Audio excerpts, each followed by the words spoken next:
Olá pessoal, me chamo Eduardo Volasco Dornelles, sou estudante de Pedagogia da Uniaselv do Polo de Charqueadas e gostaria de dividir com vocês o meu trabalho sobre a parceria entre escola, família e sociedade.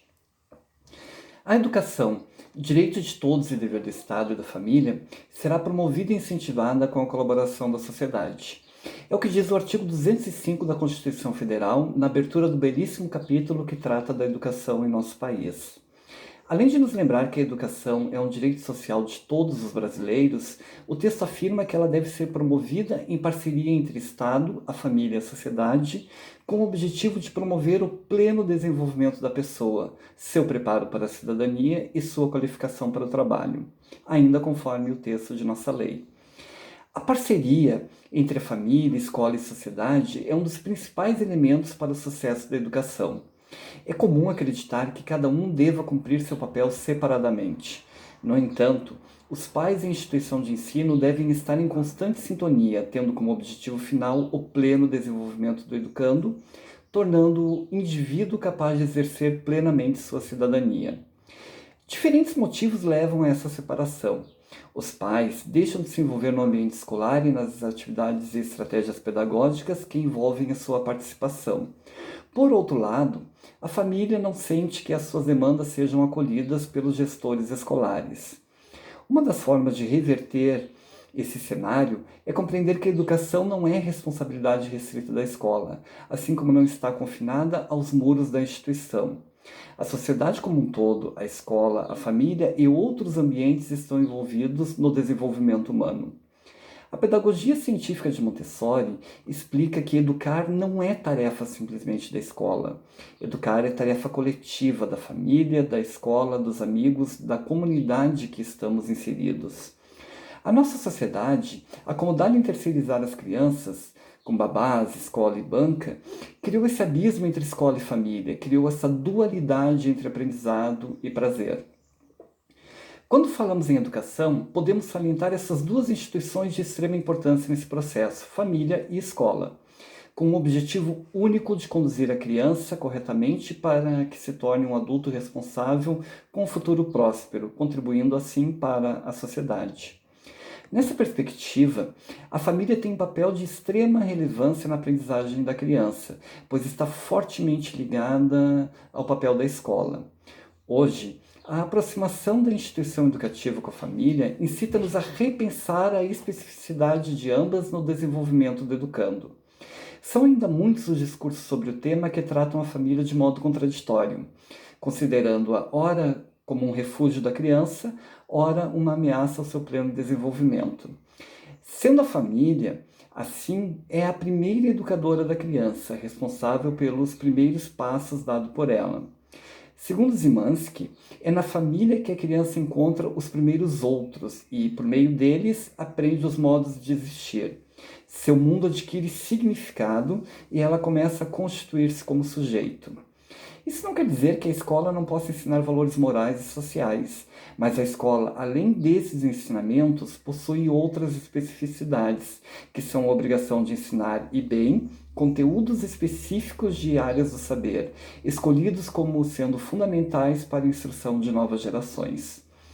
Segundo Alencar, a produção do fracasso escolar advém de comportamentos na estrutura da família e da própria escola, bem como do sistema político-econômico de nossa sociedade. Fracassando-se a educação, podemos interpretar que se dificulta, para não dizer que fracassa também, o processo de construção da cidadania. Em meio a tudo isso, deparamos-nos com 2020 desastroso. A pandemia desfaz essa dicotomia, acaba com essa separação e a escola invade os lares.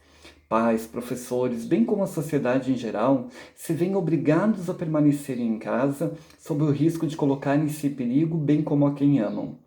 Como progredir com a educação nesse cenário? Quais aprendizagens e com que métodos e técnicas contariam os professores para levar adiante seu ofício? Como ensinar sem pôr-se em risco, bem como aos outros? E o acesso, a inclusão, o medo, quando passará e a vacina vai chegar? O que será validado e o que não? Definitivamente, 2020 foi o ano das perguntas que responderam-se ao se caminhar. A reinvenção do ensinar e do próprio papel da família mostraram-se e ainda mostram-se o único caminho. Os temores por parte dos docentes quanto às aprendizagens não se refletem em realidade, pois a aprendizagem se fez presente em todos os lares. Mesmo a mais humilde palafita nas margens do Rio Negro respondeu brilhantemente ao chamado da educação, quando percebemos pais analfabetos auxiliando seus filhos a aprenderem a ler. Mães, dividindo-se entre o trabalho, sim, pois a nem todos foi permitido ficar em casa, e as infindáveis aulas à distância, que nem sempre entendia e muitas vezes criticava. Quando desesperançados, afirmamos que não seria possível, recebemos um afago, um carinho e seguimos em frente. Deixamos de lado a vaidade que a cátedra nos acostumou e aprendemos a reaprender para então ensinar. Esquecemos-nos ao longo de nossa jornada diária na sala de aula que os saberes são diversos, que as aprendizagens não se limitam ao saber científico e que, sobretudo, a capacidade do homem em se adaptar, tão presente na teoria de Darwin, mostra mais uma vez a sua cara e responde a todas essas questões.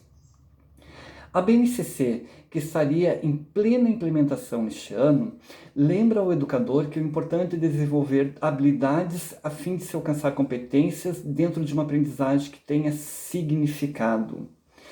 E quão significativo foram os conhecimentos que nossos meninos e meninas adquiriram ao longo desses 600 dias em que se estendeu o ano? Não cabe agora perguntar-se se o menino aprendeu corretamente as frações, se a menina alcançou todos os preâmbulos da física ou se eles mal passaram os olhos sobre as atividades. Conteúdo se recupera, retoma e reensina. Importa neste ano que aprendemos o significado na prática do que é a empatia. Se está ruim para mim, adulto, responsável, educador, como deve estar para os jovens que tinham muitas vezes na escola a sua única garantia de refeição? Segurança contra a violência doméstica e espaço de protagonismo, onde ele podia ser percebido pertencendo-se a algum lugar. A família, a escola e a sociedade redimensionaram sua participação. É difícil, cansativo, para não dizer extenuante, mas agora em cada entrega de atividade, cada ligação no meio da noite, cada ausência no bate-papo. Sentir que o ano tenha se perdido é não abraçar de fato o texto da nossa Constituição, é não entender seu papel como educador, é supervalorizar o conhecimento científico em detrimento do conhecimento que se constrói nas relações humanas, no dia a dia, na adversidade.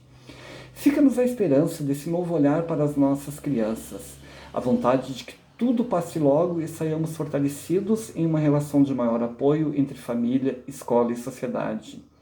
Travamos a boa batalha e saímos vitoriosos. Que a visão da sociedade seja mais fraterna para com a escola e que a escola acolha com maior respeito as famílias e só assim juntos construiremos de fato a cidadania em nosso país. Muito obrigado e até a próxima.